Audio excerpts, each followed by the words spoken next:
រឿងរ៉ាវបេះដូងដើមស្នេហ៍ដំបូងតាំងពីក្មេងវិញបងហើយនឹងស្រីចាំទេចរណៃរាល់អនុសា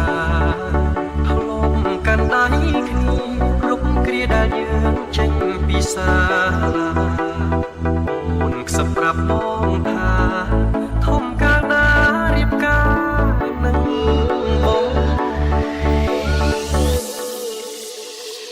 អ្វីអ្វីប្រែពេលនេះនិមលត្រូវរៀនបន្តបានត្រឹមជួប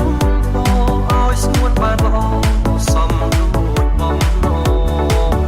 ទុំបីលំបាកអូនត្រូវខិតខំស៊ូណាស់ល្អបងមានត្រឹមតែបេះដូង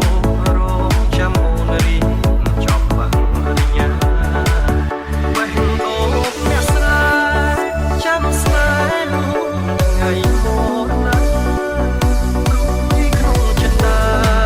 ខ្លាចជីវ៉ាព្រួលប្រែចិត្តផ្សេងខ្លាចមានគេថាភ្លេចអ្នកស្រែស្មោះស្នេហាវល់វល់មិនដឹងថ្លែងប្រាប់អ្នកណា